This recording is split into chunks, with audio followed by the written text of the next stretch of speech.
If you are a regular listener of this podcast, I know that you think that the answer, based on the title of this episode, is going to be just be consistent and try hard. And it kind of is, but also we're going to talk about some stuff above and beyond that today. Yes, being consistent is far and away the number one thing that you must be doing to making progress in the gym, making progress in your nutrition, and frankly, like making progress with anything in your life. You need to be consistent. Without that, just basically nothing's going to happen. It's just a roll of the dice and you're playing the lottery. But beyond that, sometimes people are consistent and still not getting the results that they think that they deserve or that they should be seeing or what have you. And that's what I'm going to talk about today.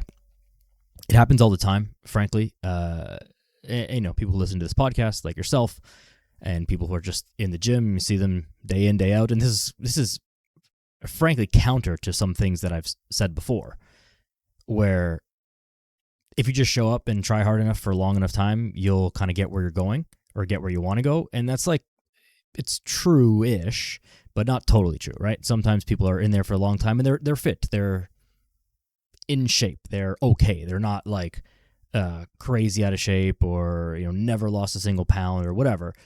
They're just not maybe seeing the results as fast as they would like to be seeing, or the type of results that they're just not getting towards their goal. So, anyways, that's what we're going to talk about today. This happens all the time, and above and beyond consistency, there are multiple things.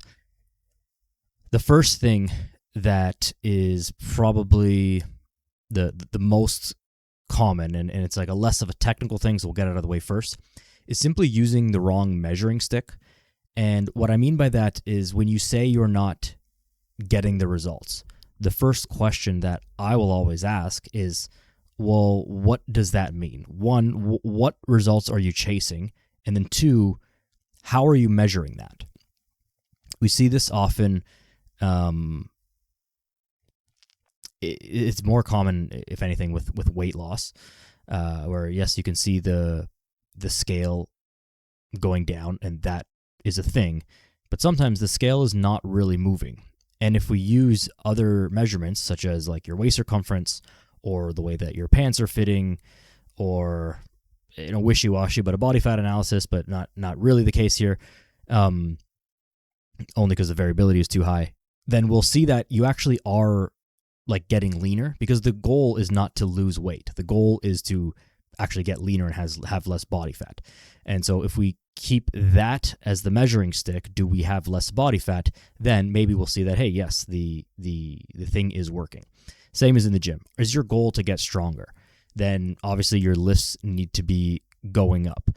If you are lifting more reps, but you haven't increased the weight yet, that's something that wouldn't suggest that you are getting stronger necessarily, but you probably are.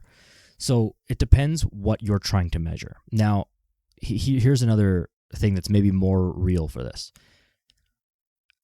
You're going to the gym and you're trying to look better. And that's an extremely common goal and a good goal, right? You're trying to be more aesthetically pleasing, or however you want to say it. This is mostly going to come down to getting leaner. And as I've talked about hundreds of times here, that is mostly going to be driven by your nutrition and things that are happening outside of the gym.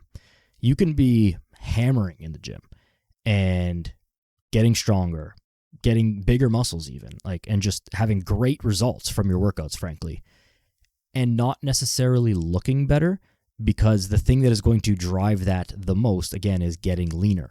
And if you're not getting leaner because your nutrition is not conducive to you getting leaner at the time, however, it is conducive to you having great workouts and great training sessions, then you might be crushing it in the gym and making actually great progress in the gym. You're just not making progress on getting leaner. And so the measuring stick that you're using is, do I look better? Except the path that you're following is not getting you to getting leaner. And so you think that you're not making progress when in reality you are. And that's what I'm trying to get at here. You got to use the right measuring stick, right? The right tools for the job, so to speak. So if you're trying to look better, you need to focus on getting leaner. If you're trying to get stronger, then you just need the weights to be going up, and that is pretty linear. You can do these things, of course, at the same time. They will just happen slower.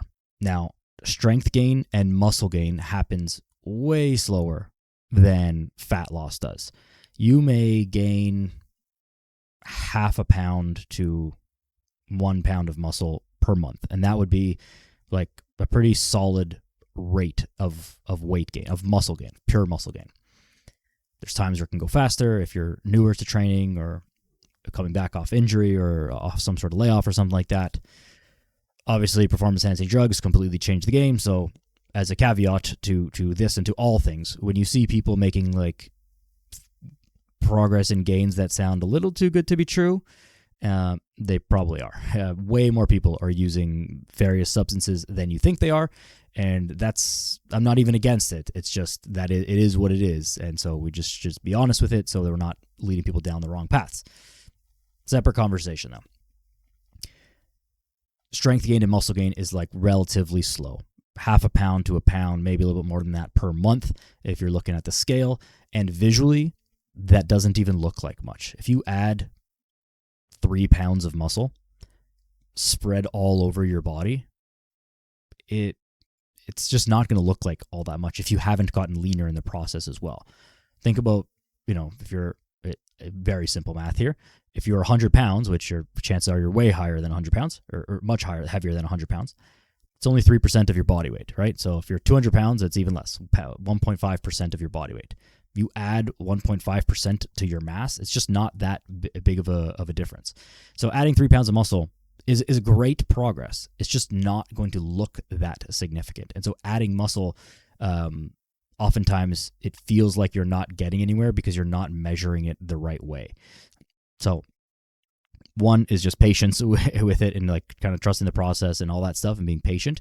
But two is trying to measure the correct goal using the correct things. So in general, if your lifts are going up as far as like your strength, like you're lifting more weight, you're still consistent in the gym, you're eating well, all that stuff, you're headed in the right direction, chances are things are going to progress. They just might be taking longer than you think they should be for whatever reason.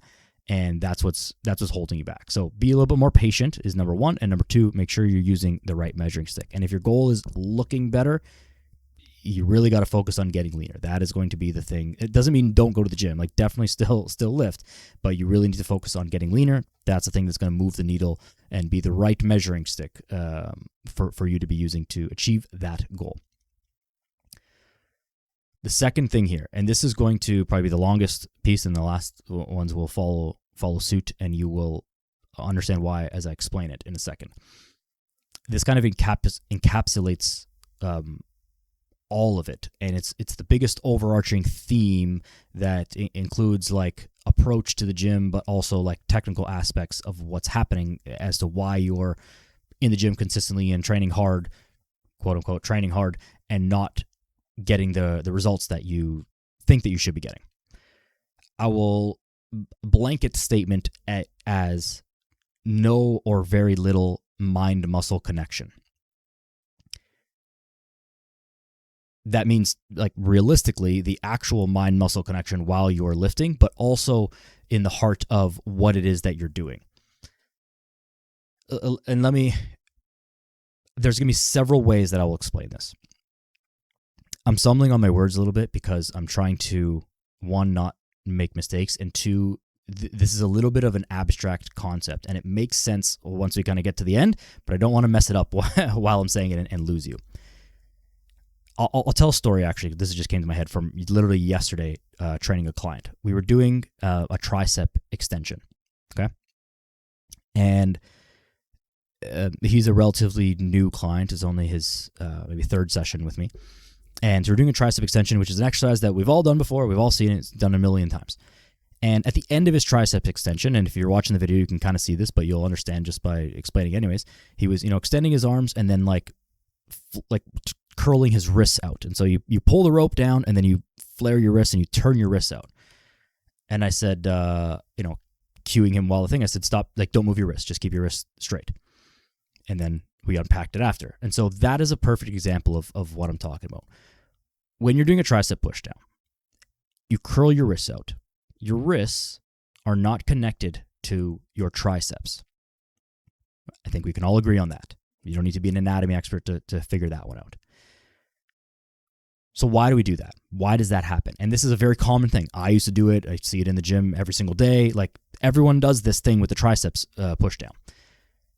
Well, when you do that, you move the rope and the cable a little bit farther. Okay, excellent. That's nice that we're moving the cable farther. However, did your tricep do any more work by moving the cable farther, or did the cable just move farther?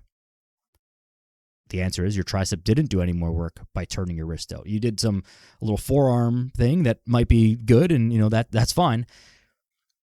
But we need to keep the point of what we're doing the point of what we're doing. And so if I'm doing a triceps push down or triceps extension, the point of what I'm doing is to train my triceps to either make them stronger or bigger or both. My body doesn't understand what the named exercise that we all agree upon form-wise as a triceps extension or triceps pushdown. Your body has no idea what that is. Your body only knows if the muscle has been sufficiently worked and sufficiently fatigued. That is the only thing it knows. It doesn't know how many reps you've done. It doesn't know how many sets you've done. It doesn't know what your RPE was. I guess it kind of understands that a little bit in an abstract way.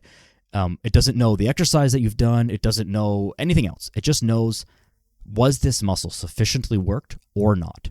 And so going in the gym and doing a bunch of exercises that are triceps exercises or chest exercises or quads exercises or whatever it is you're training that day, and doing them for 3 sets of 8 or 3 sets of 10 or whatever rep and system you're using, your body has no idea. You've either used the muscle or you haven't. So if you check the box by doing your triceps extensions, except you're kind of like yanking on the cable, you're using your body weight to push it down, you're rolling your shoulders forward, you're flaring your elbows and your wrists curling your wrists at the bottom. Well, that's great that you completed 3 sets of triceps pushdowns. But how much did you actually use your triceps? That is the key, and that's what I'm trying to get at here. And this is true for triceps, and it's true for almost every exercise, is we need to actually think of what the point is that we're trying to do. We did not go to the gym just to, unless you're training for powerlifting or like a specific thing, you didn't go to the gym to complete a certain set of exercises for a certain number of reps and sets. That is how we organize it in our human brain, but your body has no idea what that means. You are going to the gym to get better, to get stronger, to make your muscles bigger, to work those intended muscles, or to train those intended movements. If you are not sufficiently doing those things, then you are not achieving your goal. And when you're not achieving the goal of in that session, then you're not going to achieve your goals in the grand scheme of things, as in getting bigger, stronger, faster, making gains, whatever it is that you're trying to achieve by being in the gym. So let that sink in a little bit. There's many ways that we do this, and oftentimes this is like, the reason this is so abstract is because nobody is doing this on purpose. No one is going to the gym and doing your triceps pushdowns and like on purpose you're just like thinking, yeah, when I do my triceps pushdown, I gotta extend my wrists at the end because that's what we do. Like, it's just a thing that happens, and that's one exercise example, but there's many exercise examples where these things happen. So one of the ways that this happens is just poor exercise technique. Within that is poor range of motion, poor control of the movement. Another example would be when you're using, what's a good exercise to kind of paint this picture? But any type of cable exercise or like a machine exercise. Oftentimes people will pull or push really hard at the beginning, and then the weight kind of like floats. Like a cable row would be a good example of this. You pull really hard at the beginning, the cable floats like towards your chest. It's almost weightless. And then you kind of catch it at the end. And then at the end, it jerks you back right away because you're not actually in control of the weight. Now, yes, you completed the reps, but you did a really hard pull for the first 1/10 of the range of motion. And then it was like nothing. And the last 1/10 of the range of motion, you caught it and you kind of squeezed it, but it had so much momentum that you couldn't even hold it, and it just pulls you back right away. Yes, you completed the reps. Yes, you did the exercise. And, if it was CrossFit, maybe you would satisfy the rules of a completed rep. And that's not even a knock on CrossFit. That's just how it is. You didn't achieve your mission, if you will. A little too extreme. It's not a mission. We're just working out. You didn't achieve your mission of training the muscles of your back sufficiently. All you did was complete the reps. And again, your body has no idea what the reps are, no idea what the exercise is. It does not care, does not know. It doesn't matter at all. It just matters whether or not your body, the muscles that you're trying to train, have been sufficiently trained. So poor exercise execution is a huge one of that. With this is also range of motion. If you're only doing like half reps, whether it's in the bottom half or the top half, or the actual most common is like you're just only doing the middle part of the rep, which is like the worst of all the options. Like in the optimal it's definitely not bro science. In the optimal bodybuilding world, there's maybe you've seen this before, but people talk about partial reps and doing kind of like using half reps as a part of their training, and there's a time and a place for that, and it's whatever. But if you're doing that, you're only doing like the end range of motion, the lengthened part of the exercise.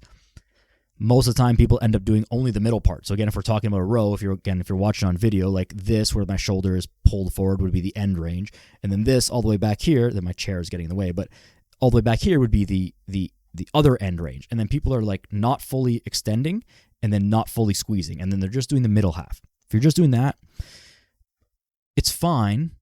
It's just not efficient, one. And you're just probably not going to progress the way you want to. And three, you might end up with some imbalances and some like other incomplete muscles, weak areas that you're creating because you're overloading one aspect of the muscle group that is working in something like a row or a press or a squat or whatever. And you're going to end up with weak points, and your body's going to look, if you do that enough time, your body's just going to look odd. You'll build muscles, but other muscles will be like very undeveloped. So range of motion, exercise execution, and then the actual, what I kind of started this with, is the mind-muscle connection. The way that I can best describe mind-muscle connection is this. If you just like hold your arm out straight and think about doing a bicep curl with no weight in your hand, you can do like, I don't know, like a million. Like how many times can you raise your hand up and down? A lot. But now if you put your hand in that same position with still no weight in your hand, and you squeeze your bicep as hard as you can, and you stabilize your shoulder, and you don't, move your body, and you squeeze your bicep really hard, and you imagine you're like moving your body through cement instead of through air. You're moving your body, your hand through cement, squeezing your bicep the whole way up. How many of those could you do? Still a lot, because there's no weight in your hand. But if you could do a million with just, flinging your arm up and down, could you do a million by doing it like that? In theory, you could almost train, if you could squeeze your muscles hard enough, you could almost sufficiently overload them. It would just still take too many reps.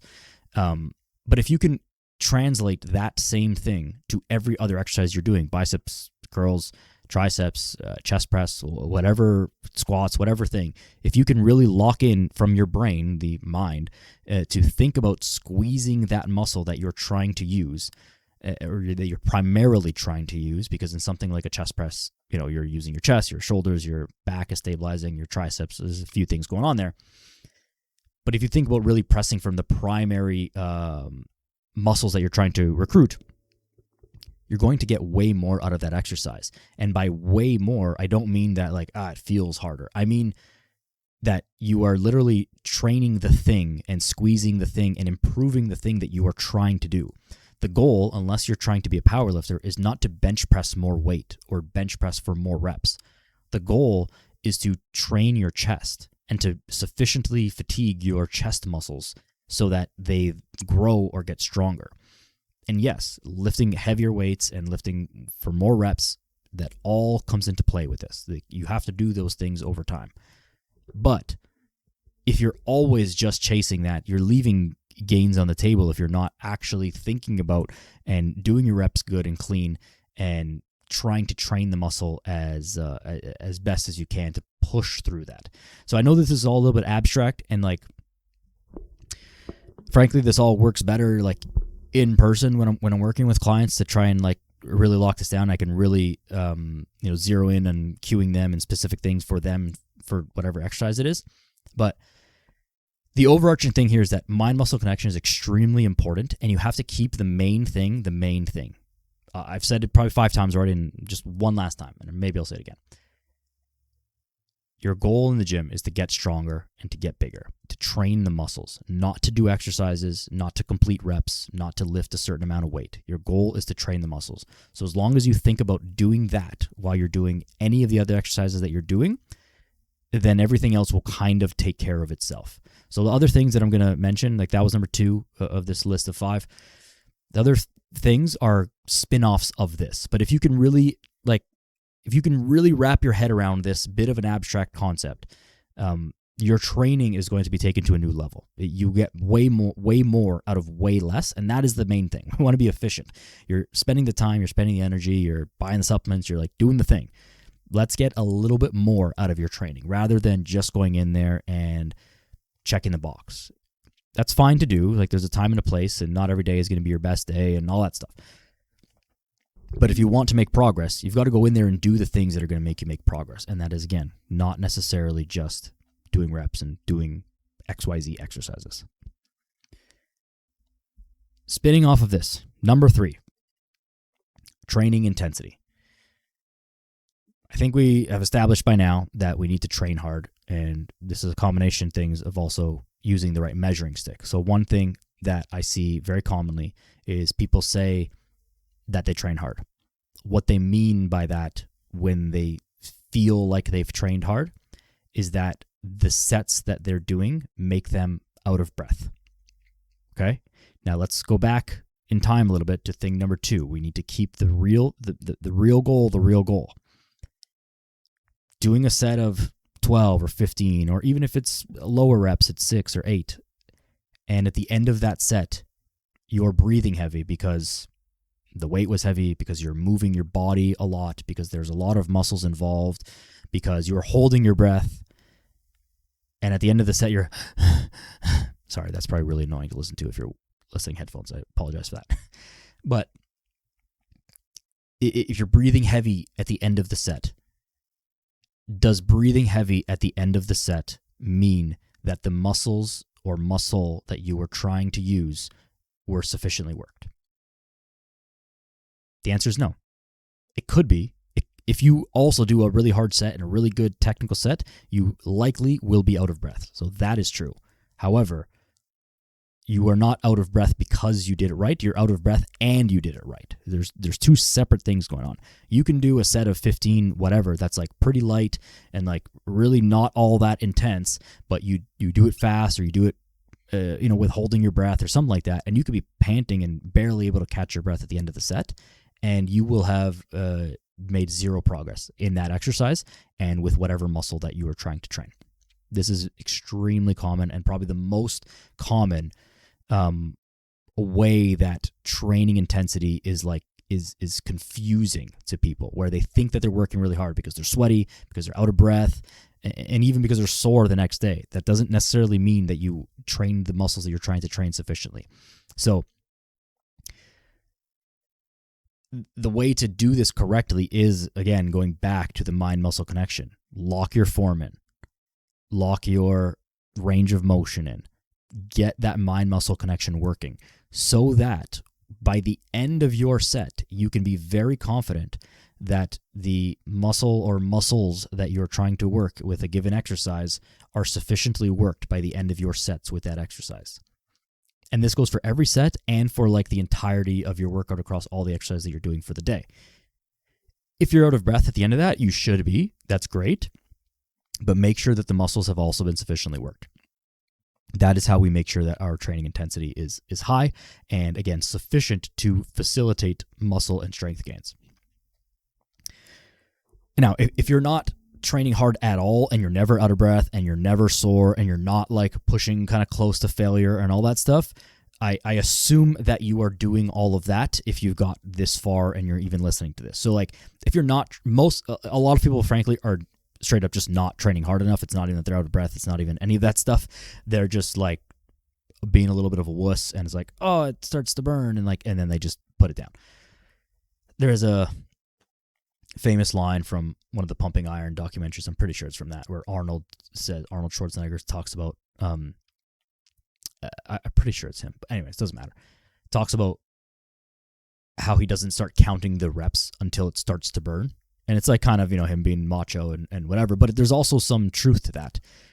In theory, this is not totally true. But like the beginning reps of an exercise are like kind of useless, and their main purpose is just to get you tired enough so that you get to the effective reps in the set. And there may be only a couple of like quote unquote effective reps that are really facilitating muscle and strength gains, and that's usually after it starts to burn or after you start to feel it. This is very much a beginner thing, and like pain tolerance and learning how to train hard, it is a bit of a skill that you learn as you go on in the gym. And you learn how to keep your form good when the set gets hard as you get weaker, and that like you're chasing that. You know that okay, hey, now we're working. Like the first 7 reps of this set were just to get here. Now we're here. These last 3 reps, like this is where it all counts. So if you're not doing that, then you need to start doing that. And then beyond the training hard and like getting over your brain perceived difficulty of like your body doesn't want to do hard things. Your body doesn't want to train and like put itself through that momentary discomfort. Your body wants to just be comfortable and sit on the couch and eat Cheetos and scroll on your phone. Like that's cool. That's that's very relaxing. It feels great. But it doesn't in the long run. So when we're training, we need to overcome our brain trying to fight against us by trying to do things right and trying to make them difficult enough so that we have a reason to change after that. To finish off this little section, getting out of breath does not necessarily mean that you are training hard. You will probably get out of breath when you train hard, but you need to make sure that you feel the muscles working, that you feel something working, and that you are doing your exercises with enough proper form execution so that you are training the thing that you want to train, which is getting your muscles stronger. Number 4. Let me get a sip of water.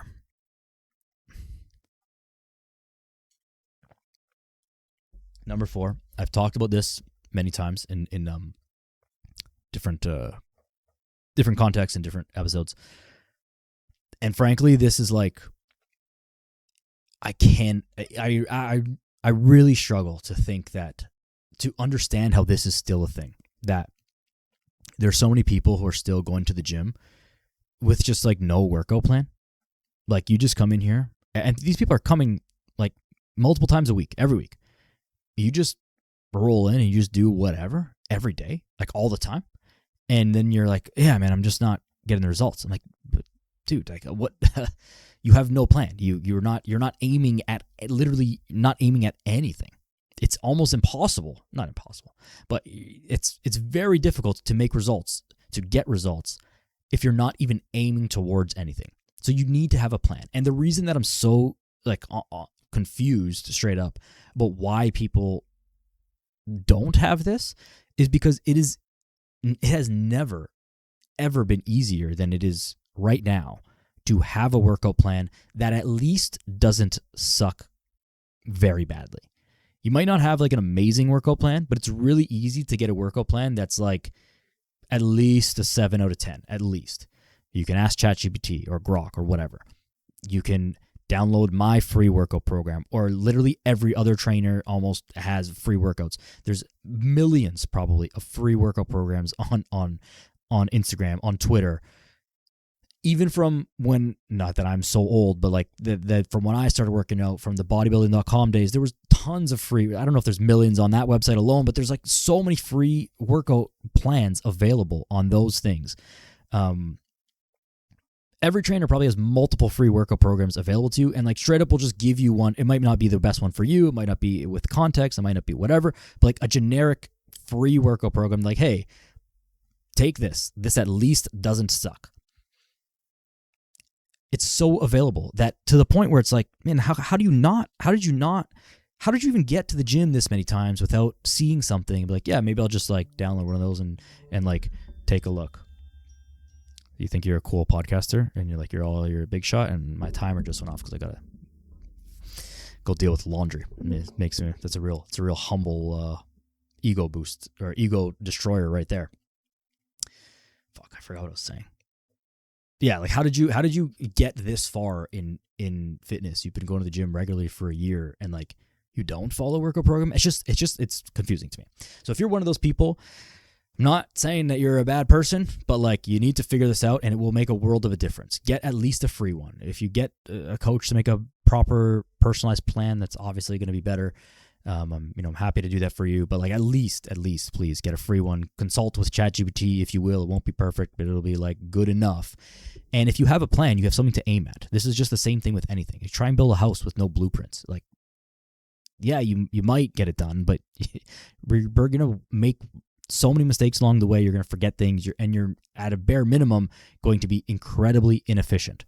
So you need to have a plan, and you need to be progressing that plan, right? Progressive overload is not just like it's not just a word. It's not a thing. It's like the thing that encapsulates all of training. Like if you're not progressively overloading, you are just not getting better. And it's not even a workout system. It's just the underlying principle of training. You need to be progressively overloading in some way over time. And it's not workout to workout. It's not set to set. It's just over time. You need to be training harder than you were before if you want to keep making progress.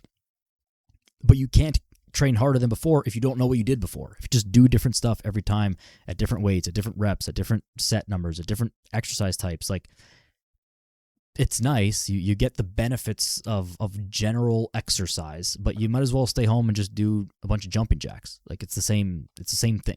Of course, you're not making progress because you're not aiming at anything. That's the thing that I want to set. And I got a little fired up about that. But hopefully you guys have a free workout program. It's probably in the description. It'll be in the description of this. Like get my free workout program or get any of them and just take whatever you need from that and use it. Couldn't be easier. There's literally no excuse to not be following a program. Number 5. Another extremely common one. Why do I keep saying that? Obviously, they're all common. This is why I made this list. Duh. People are still doing way too many exercises per workout. I'll give some credit here where you have a workout program. I asked someone asked me, hey, I'm not making progress. Like, what should I do? My first question is like, okay, show me your workout program. Oftentimes they don't have that to show me. And I'm like, well, that's your problem. Step 2 is, okay, I have a workout program. Here's my chest day. It's 14 exercises long. I'm like, well, I don't even need to look at the program. It's bad because nobody can do that much exercise, that much volume, that many sets, and have any degree of relatively useful intensity. So, especially for like a single muscle group. If you're doing I don't want to say never to have like 14 exercises in a workout, but it's just like, I can't even think of a good example that would be like widely applicable enough to say like in this format on a podcast, unless I'm speaking to you on an individual basis about something. Like chances are it's way too many exercises. For the most part, somewhere between like 4 and 8 exercises for an entire workout is the sweet spot. And I would argue that for most people, less is better. So if you can cut away exercises, that is going to be closer to 4 exercises than closer to 8 exercises.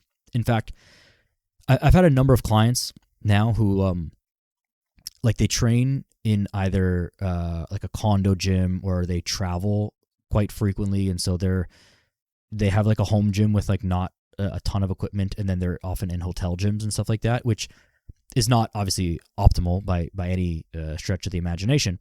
But what it does is it limits the variability it limits the variety of exercises that they have access to.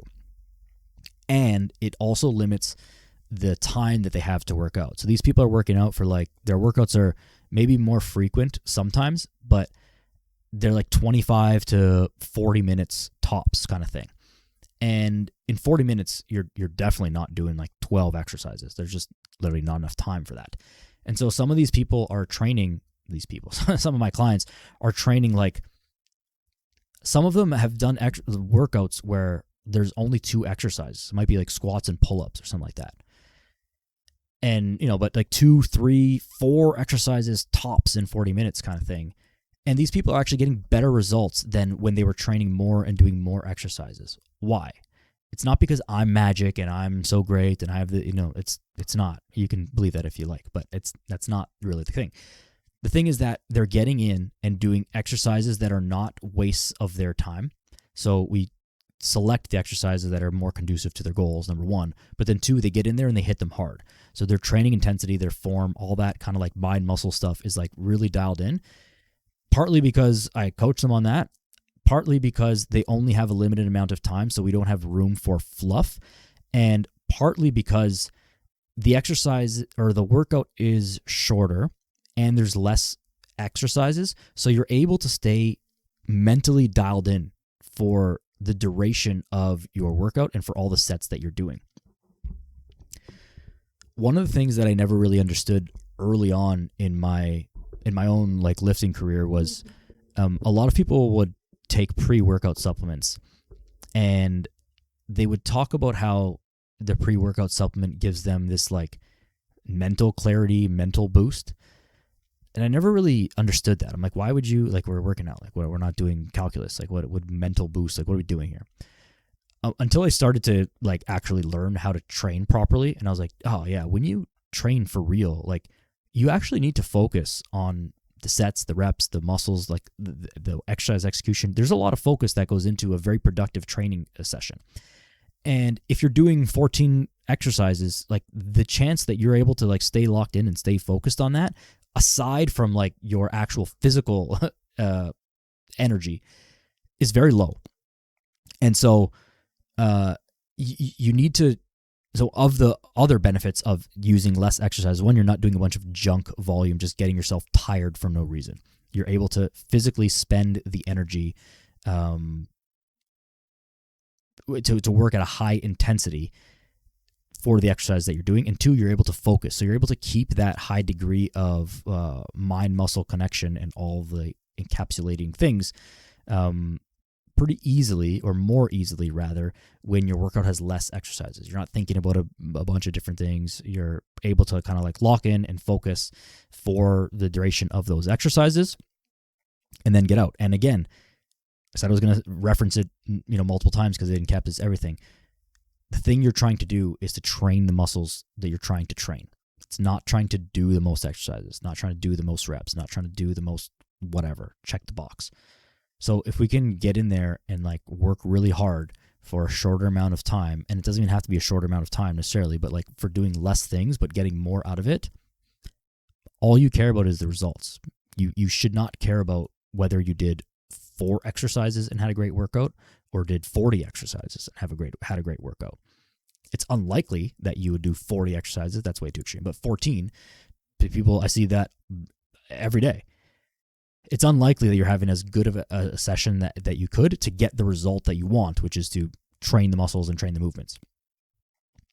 So less exercises is going to be better. People are just doing way too much. There's no intensity. There's no focus. Then there's no, we're not getting at the thing that we're trying to get at by just doing too many exercises. Okay. So less exercises, closer to the lower end, and hit them hard. Now, the last bonus thing that I'll give, and I'll just be very quickly and then we'll wrap it up.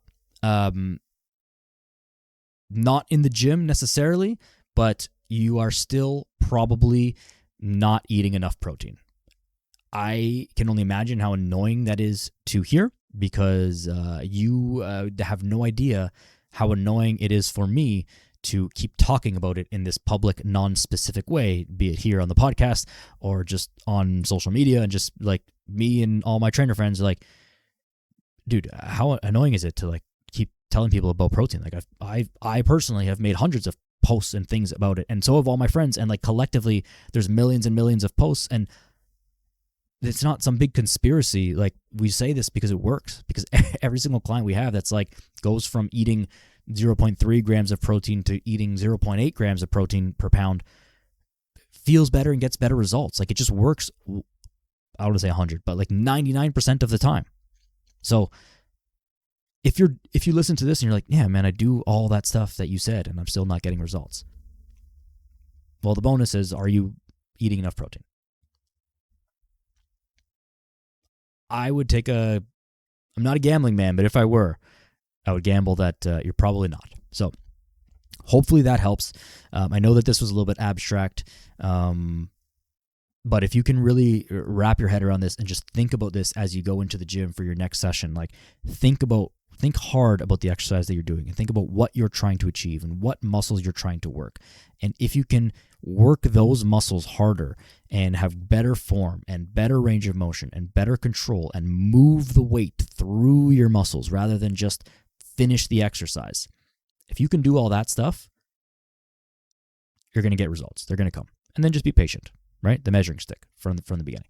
Be patient, measure the results correctly, and they'll be there. I promise you.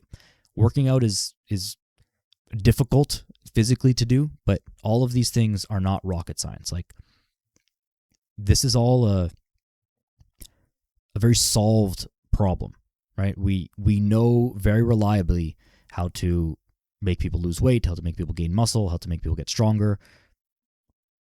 Scientists and bodybuilders and whatever argue at the margins of the 0.1% of things that are better or worse. But largely, we all know how to create these adaptations. It's not a mystery. You're just probably doing some of the wrong things if you're not getting the results that you want, or just looking at the wrong way. So hopefully this helps. That's really the whole point of the whole podcast. Just hopefully this helps always. Share this with a friend. Like, share, subscribe. All those good things. It really means the world to me when I see those things come in. Feedback always appreciated. Download my workout program, the free workout program in the description of this. Download that. There's a protein guide in there too. No excuses. You have all the tools you need. If you need more help, coaching is always an option. But that's that. Appreciate you. Go outside. Be a good person. See you next time.